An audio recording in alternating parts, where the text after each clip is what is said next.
Hi guys and welcome back to the channel. Guys, I'm going to be seeing a video today. This is titled Visit Croatia. All right, the don'ts of visiting Croatia. Okay, what are the don'ts of visiting Croatia? What are the things people are not supposed to do when they come to Croatia? We are going to find out in this video. All right, so if you're curious to know this, please subscribe, and if you find this video interesting, do what to like, share and subscribe. All right, so guys, let's jump in. Hey there, fellow travelers. Mark here with Walter's World, and today we're in Hvar, Croatia, one of the beautiful islands here in Croatia on the Dalmatian coast. And today what we have for you are the don'ts of visiting Croatia, because there's some things you're obviously going to do, like you're going to go to Split and see Diocletian's Palace, and you're going to go to Dubrovnik and walk the walls, and you're going to go up to Pula and see the Colosseum up there. But there are things, general cultural things you probably don't want to do when you do come here, so you can have a better time, okay? So let's get started. Now, my first don't for you is don't get freaked out when you hear Croatians talking to each other. Look, Croatian's kind of a brusque, loud language, and since we're by the sea, when we're by the sea, people get loud and boisterous. I kind of look at Croatian kind of like the sound is the brusqueness of German, like the rah rah rah, but then it has they have the emphasis and the energy of the Italians when they go. So sometimes it seems like they're getting into a little bit of a spat when it is just two friends being like, "Hey, how you doing? I'm great. How are you?" So it is one of those things, and I've seen a few tourists, give the like, "What the hell was that?" look when the Croatians start talking. So I just want to give you a heads up for that.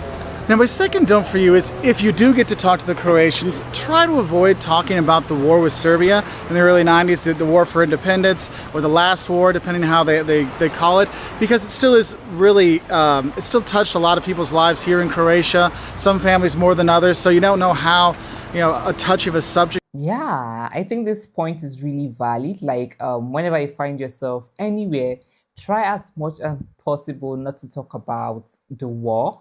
All right, that's like bringing up pain, past pain, and all of that. Like, just try to not talk about it, okay? Not talk about it, and especially Croatia and Serbia. All right, it's just best for you to not involve yourself in such topics. All right. It is, so I just kind of suggest avoiding it. If they bring it up to talk about it, that's fine, but just one of those things you'd probably be better to wait and maybe not talk about too much when you are here, okay? Also, that leads into the third thing I'm going to tell you not to do. So don't call Croatia Yugoslavia. Yugoslavia has been gone for a long time now, and it's time to let it go, okay? This is Croatia. They like Croatia. They want to be called Croatians. Stick with it that way. Don't say Yugoslavia. I know my younger crowd watching, that's not as much of an issue because we're used to saying Croatia for 20 years now, but for a lot of people, it still is, oh, it's Yugoslavia. No, it's not. Don't call them that. Don't say you're in Yugoslavia. It will not go over well. And going along kind of with that is realize that Croatians are very proud, so my next don't is don't diss anything Croatian when you are here, because people really are super proud of Croatia, of their football teams, of their UNESCO World Heritage Sites, of their islands, of their food, of their a cappella singing, all these kind of things. And it is a beautiful country, well worth checking out, lots of cool stuff, cheap prices, things like that. But you're going to probably find some stuff that might annoy you when you are here, like the rocky beaches, and sometimes the service isn't super, but it's fine. You might have some issues, but do not bring that up to the Croats, okay? Because the locals don't really like that. But that's kind of like anywhere you go. People don't appreciate the constructive criticism that might be out there, and so here is no different. Now, my fifth don't for you, I just saw out here on the beach behind me. Don't expect a comfy lie down on the beaches here in Croatia. Now, the beaches are beautiful. The water, look at it, it's crystal clear, and that's a little bay with boats in it, and it's just gorgeous. But the thing is, the beaches here, a lot of times are stone beaches, or they have a lot of pebbles and rocks on them, which makes it a little difficult to get down to. I was down here watching this couple trying to get into the water down here, and the poor girl, it took her like 5 minutes to get down to the beach because the stones were hurting her feet so much. So if you are going to come, especially with little kids, bring water shoes so you can walk on the rocks and then enjoy it. Because it can get quite painful. I know with my boys, when we were here together a few years ago, I mean, it was a lot of tiptoeing and ow, ow, ow. So don't expect a comfy lie on the beach. Make sure you bring those comfy shoes, okay? Now, since you'll be going to the beach, one thing I guess I shouldn't have to mention, but it is important, is don't forget your sunblock and your sun protection and some bug spray, okay? Because the sun here is very intense and it gets very hot here in the summer, okay? Like 35, 40 degrees Celsius, so over 100 degrees Fahrenheit. And it can be kind of dangerous for travelers, so stay hydrated, but also lather up on your SPF, on your sunblock. I have 70 on, okay? So maybe bring a hat too. But also the bug spray. I remember we were here in July and me and my youngest son, we got eaten alive by the mosquitoes and other bugs. So do be careful with that. Now my seventh don't for you is don't expect to get places quickly in Croatia. Croatia's got this kind of interesting shape because you got the long coastline and then there's a big continental part in there. And the thing is you're going to take buses and ferries to get around, like to the islands, and buses to go between towns. There's some train lines, but not for everywhere, and they're not always that great. But you do take buses, and it may look like it's close, but with all the mountainous terrain and islands and stuff like that, it will take you longer to get to certain spots than you expect. Like you look at the map, say, oh, this should be like a 3-hour drive, and it turns out to be a 5-hour drive. And oh, I can get over to that island, and the ferry systems, especially don't expect the ferries to go all the time in the winter months. Okay, in the summer months you'll be able to get anywhere fine, but if you're coming off season, that can be an issue.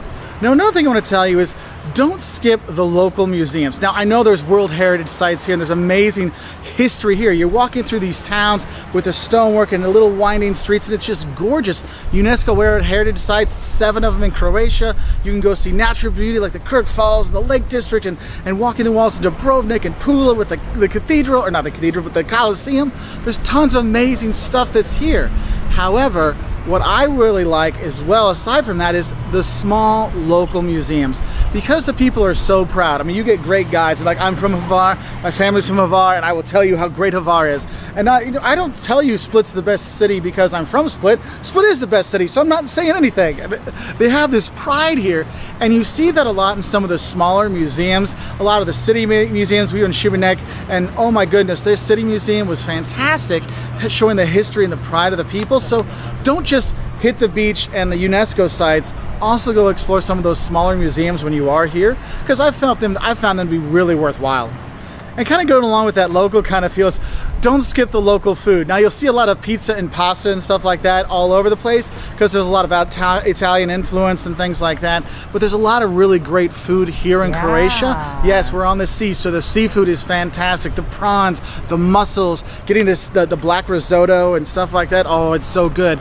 Getting the what we always like to get was they call it the fish plate. And it's just got all kinds of different stuff, sea bass and prawns. And oh my God, it's so good. It's so good. You have that, and the meats here as well. So if you like seafood, it's great. If you like meat, it's great. They have these things, and there's tons of salads here as well. So it's a nice variety, so you can mix it up. So don't just think, oh, I'm going to eat my same things every day. No, do explore the local cuisines because there is some pretty good stuff here.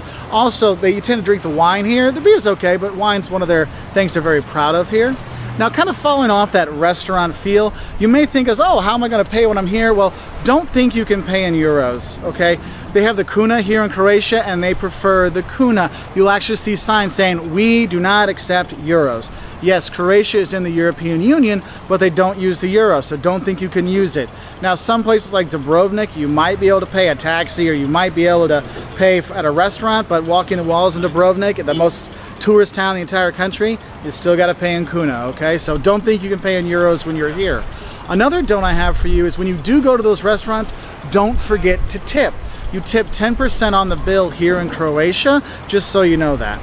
Now, my 12th don't for you is don't worry if you don't speak Croatian. Tourists have been coming through Croatia for hundreds of years because, let's be honest, this place is gorgeous, okay? And the thing is their tourist infrastructure is very good for hotels, restaurants, things like that, but also in terms of speaking English. Look, this place is developed for tourism. They're really there for the tourists. You know, all the guides are saying, look, even if you speak German or Spanish, whatever, just speak English with us, it's fine, because most people do speak it a lot, well, especially the younger people really do speak it, and that's going to be your language getting around. So your waiter and things like that, they'll have English menus, no problem. You won't even ask, they'll bring it to you. They'll speak English pretty well, and so that's a really nice thing to do. And my last don't for you for when you come to Croatia is don't pass up a chance. If someone offers you some dried figs and some rakia, the homemade liquor here, don't pass that up, because that's a sign of welcome and hey, come on in, have a drink, let's chat and talk about Croatia and your time here. Anyway, those are kind of my don'ts of Croatia. I hear the boats are getting ready to go, so I probably should get ready to take off myself.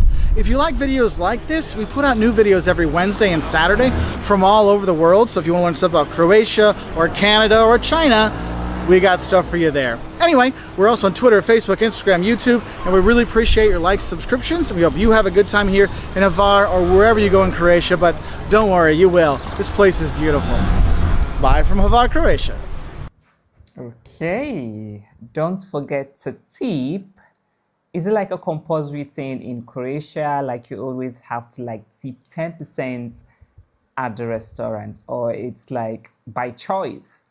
Okay, so let me know in the comment section, all right? Croatia is actually an interesting and incredible place to visit, all right? Like lots of good reviews about Croatia on the internet. There are lots of videos speaking well about Croatia, okay? It's actually a place one should actually experience. It's actually a place lots of tourists are actually looking forward to traveling to, all right? Like this is really wonderful. Okay, let us know in the comment section which other things that you want to add that were not mentioned in the video. Okay, thank you and see you guys on my next one. Bye.